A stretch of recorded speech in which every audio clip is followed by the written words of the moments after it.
para que possamos iniciar a palestra de hoje. Por favor, fechem os olhos. E nós agradecemos, Pai, pela oportunidade de estarmos todos reunidos em Seu nome. Agradecemos pela oportunidade de nos envolvermos com a espiritualidade e recebermos dos trabalhadores encarnados e desencarnados o auxílio que necessitamos, os fluidos que são necessários para que possamos trilhar mais facilmente nosso caminho. Que seja possível, meu Senhor, recebermos as intuições dos amigos espirituais. Eu, especialmente, que possa ser intuída, inspirada por meu mentor Erasmo Gurgel e que ele possa realizar o seu trabalho da forma que achar mais conveniente. Como médium, me coloco à disposição do trabalho edificante. Graças a Deus, graças a Jesus. A palestra de hoje tem como tema Brilhe a vossa luz. No Evangelho de Mateus, capítulo 5, versículos 14 a 16, sois a luz do mundo.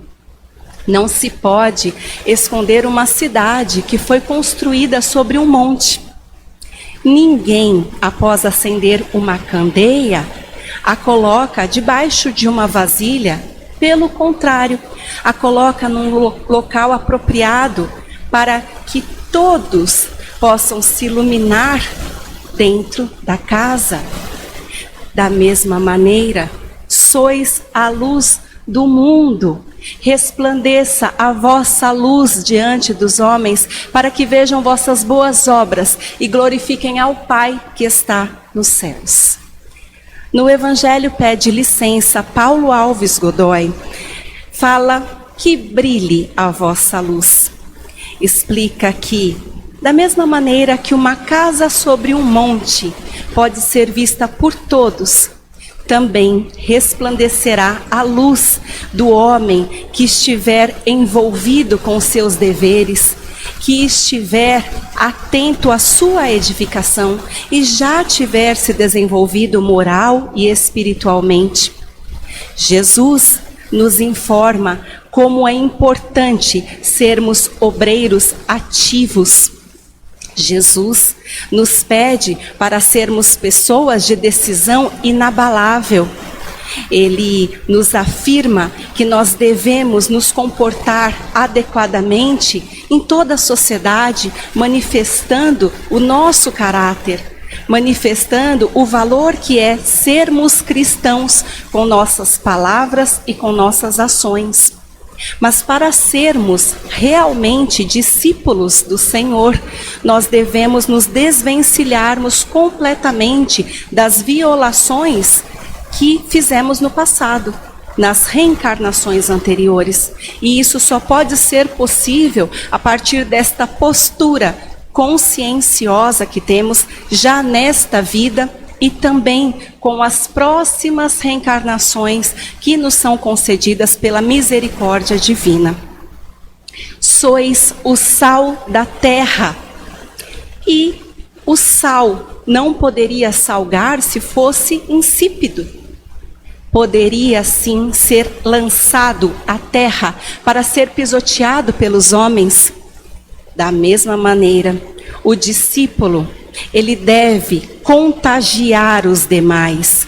Ele deve transmitir as suas qualidades através de um exemplo vivo, através das suas boas ações, mostrando que só assim podemos adquirir a verdadeira reforma interior. Se o sal pode transmitir sua qualidade aos demais elementos, se o sal não se deteriora, com dificuldade se contamina, o sal preserva os corpos. O discípulo, que também pode entregar suas qualidades aos demais homens, pode conviver perfeitamente entre homens viciados e propensos ao mal, sem se contaminar com eles. Ao contrário, entregando suas virtudes, entregando seus exemplos ativos, para que estes homens sejam estimulados a modificarem-se, a permanecerem também como fiéis servidores do Senhor. E Paulo Alves Godoy ainda nos traz outro trecho do Evangelho, Mateus 6, versículo 23. Se teus olhos forem maus, todo o teu corpo será tenebroso. Se a luz que há em ti são trevas, quão grandes serão tais trevas? A candeia do corpo são os olhos. Se teus olhos forem bons, todo o teu corpo terá luz. Nós compreendemos que a candeia do corpo são os olhos. Os nossos olhos refletem a nossa luz ou as nossas trevas. Portanto, se nós faltamos com os nossos deveres, se nós nos entregamos às trevas, assimilando o mal com pessimismo, com ira, revolta, com egoísmo, com maledicência, e nós já falamos isso aqui em outras palestras, se envolver o mal e propagar o mal, não é simplesmente fazer o mal para o próximo com ações, mas também falar do mal, produzir o mal em todos os ambientes que nós frequentamos, levando ao desespero e à aflição. Isso é como ter a alma nas trevas. Porém, quando nós amamos o próximo e quando nós permitimos que o nosso semelhante assimile nossas qualidades, através dos nossos exemplos ativos, vivos, é como se nós estivéssemos produzindo amigos. É como se nós estivéssemos permitindo que esse irmão se aproxime de nós e também nos ame. É encaminhar na luz, com a nossa luz. Paulo Alves Godoy também traz um trecho do Evangelho de Mateus, capítulo 7, versículos que vão de 24 a 27. O homem sensato constrói sua casa sobre a rocha. Sopram os ventos, ruge a tempestade, mas ele resiste ao impacto. O que quer dizer que nós temos a necessidade de nos iluminarmos. Nós precisamos nos proteger com a fé e com as boas ações. Porque desta forma nós conseguimos resistir a todas as tribulações que são provenientes das provas e das expiações. O homem que ele já tem consciência de tudo isso, ele consegue resistir a tudo, ele tem forças para resistir às tribulações, ele jamais sucumbirá. O homem que já está preparado, já está amadurecido, ele consegue se desenvolver, ele consegue desabrochar para as virtudes mais sublimes do recesso do seu eu. Com isso, um outro capítulo do Evangelho de Lucas, nós temos a informação de que um homem lançou grãos de mostarda na sua horta. O grão de mostarda cresceu e em seus ramos se aninharam as aves do céu. E nós concluímos que quando o homem faz desabrochar dentro de si o reino dos céus, ele se torna virtuoso e ele permite que os espíritos puros venham ao seu encontro. Espíritos puros, que são as aves dos céus do ensino evangélico. Em Lucas 17, versículo 21, o reino dos céus está dentro de vós. Reino dos céus dentro de nós. José de Souza e Almeida diz que é o mundo interior. É quando nós conseguimos adquirir a paz de consciência, o coração sereno, é quando nós alcançamos amor, fé, fraternidade. Mas Vinícius, em seus livros, ele diz que o reino dos céus faz parte do nosso espírito. Todos nós já possuímos o reino dos céus. Porém, muitos desconhecem. Nunca conseguiram entender como podem alcançar o reino dos céus. Ele se encontra oculto e ignorado. Já Martins Peralva afirma que é ter a consciência isenta de remorsos. É quando nós temos a mente sintonizada com o alto. É quando nós temos o coração devotado ao trabalho edificante. E também, para muitos, a alma resignada na dor. Tudo isso envolve o reino dos céus, de muitas pessoas que passaram por inúmeras tribulações, sofrimentos diversos, e ainda assim a agradecem ao Pai pelas ocasiões que têm de demonstrar a sua fé, pelas ocasiões que têm de servir. São aqueles diversos irmãos que pensam mais no outro do que em si mesmo, que saem numa noite gelada a distribuir alimento e vestes. Estes já alcançaram o reino dos céus. Portanto, segundo Erasmo, alcançar o reino dos céus não é estar isento de dificuldades, porque nós ainda não podemos alcançar a felicidade completa neste mundo.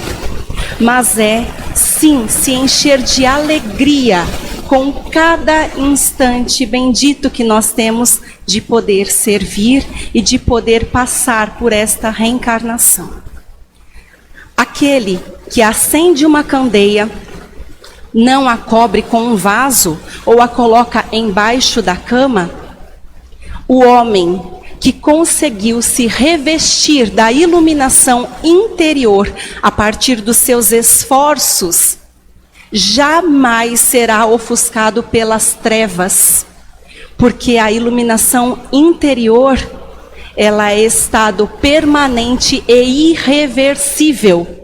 Aquele que se ilumina, aquele que alcança Jesus, ele jamais poderá ser persuadido pelos maus espíritos, porque ele está pleno da graça de Deus. E nós ainda podemos nos lembrar que no livro dos Espíritos, os Espíritos nos explicam que Deus criou todos os homens, todos os espíritos, simples e ignorantes. Mas Ele ofertou a cada um tarefas específicas, para que pudessem, a partir dos seus esforços, adquirirem o conhecimento, progressivamente alcançarem a perfeição a partir do conhecimento da verdade. Esta perfeição traz ao homem a pura e eterna felicidade.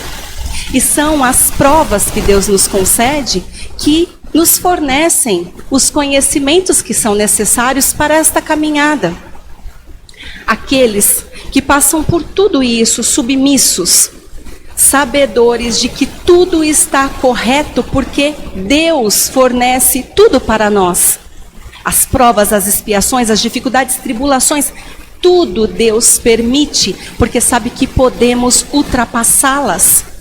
Estes que têm esta fé e esta crença, eles passam mais rapidamente por tudo e alcançam a sua meta. Mas existem aqueles que suportam tudo com murmúrios, com queixas, reclamações diversas e incorrem em falta.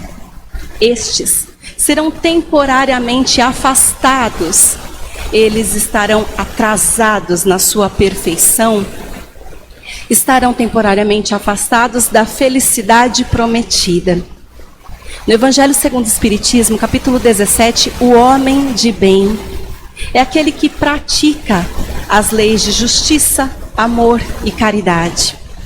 Ele questiona sua consciência todos os dias para saber se violou a lei, se fez o mal a alguém ou se fez todo o bem que poderia, se faltou alguma ocasião, se ele negligenciou a oportunidade de ser útil, e se ele fez ao seu irmão tudo o que queria que o seu irmão lhe fizesse.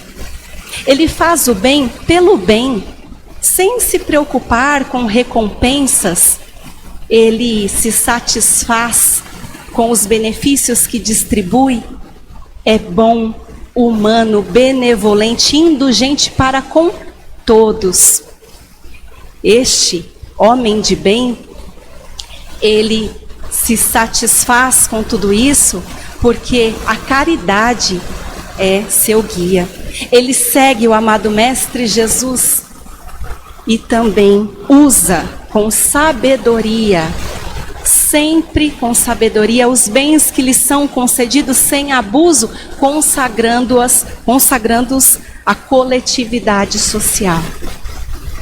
No Evangelho dos Humildes, Eliseu Rigonati, no capítulo 5, nos informa que a luz destrói as trevas e a ignorância é a treva da alma.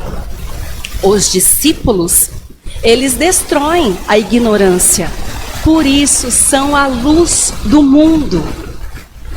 Da mesma forma que uma cidade construída sobre um monte, ela pode ser avistada por todos de longe. O discípulo também será observado por todos, que tentarão ver se ele desmente com os seus atos o que ele prega pelas palavras.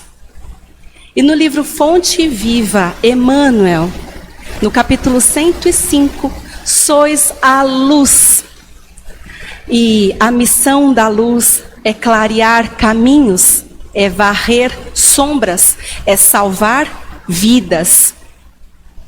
A claridade traz para nós a mensagem de segurança, discernimento, reconforto, alegria, tranquilizando aos quais resplandece. É indispensável doar forças na atividade incessante do bem, para que a boa nova brilhe para a redenção de todos.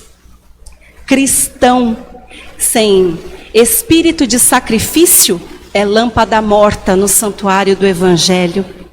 Busquemos o Senhor, oferecendo a todos o melhor de nós. Sois a luz do mundo. A luz não argumenta, ela ajuda e socorre, ela esclarece e ilumina. E é com isso que nós trazemos a reflexão de hoje. Para que possamos ser a luz do mundo, nós precisamos saber se em nós existe luz ou trevas. Se a luz que há em ti são trevas, nós só poderemos reconhecer isto por nossos pensamentos e nossas atitudes. Como nós estamos nos comportando dentro de nosso seio familiar. Erasmo diz que a melhor maneira de sabermos quem realmente somos entre os nossos entes queridos. Quais são as palavras que utilizamos? Como nós os auxiliamos, todos, independente da sua idade. Pais, filhos, avós, tios, sobrinhos, aquele que está com depressão ou aquele que está pensando em suicídio há meses e nós fingimos não ver.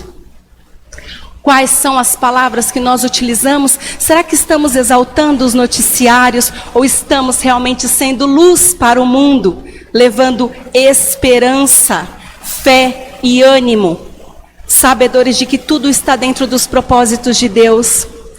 Não existe nenhum vírus que chega para detonar com o mundo inteiro que não seja a permissão divina. Como é que nós estamos sendo verdadeiros discípulos do Senhor e levando a esperança aos nossos irmãos que nunca abriram o Evangelho? Para sermos a luz, nós devemos esclarecer, socorrer e ajudar. Mas com certeza, sois a luz. Nós agradecemos imensamente esta oportunidade. Por favor, fechem os olhos. Amado Pai, nós agradecemos nesta noite por todas as inspirações que a equipe espiritual colocou para nós. Nós agradecemos os fluidos que recebemos. Nós agradecemos, Senhor, as imagens que eles despertaram em nossa mente e também com toda esta inclinação de produzirmos o bem e sermos trabalhadores ativos. Ó Pai, que possamos sair daqui realmente iluminados, que possamos resplandecer a sua luz, meu Senhor, e estejamos contagiando os nossos irmãos para que eles também brilhem e todo o mundo seja um local muito melhor, apropriado a todas as criaturas de bem. Agradecida a Erasmo Gurgel por mais este trabalho. Graças a Deus, graças a Jesus. Boa noite a todos, muito obrigada pela atenção.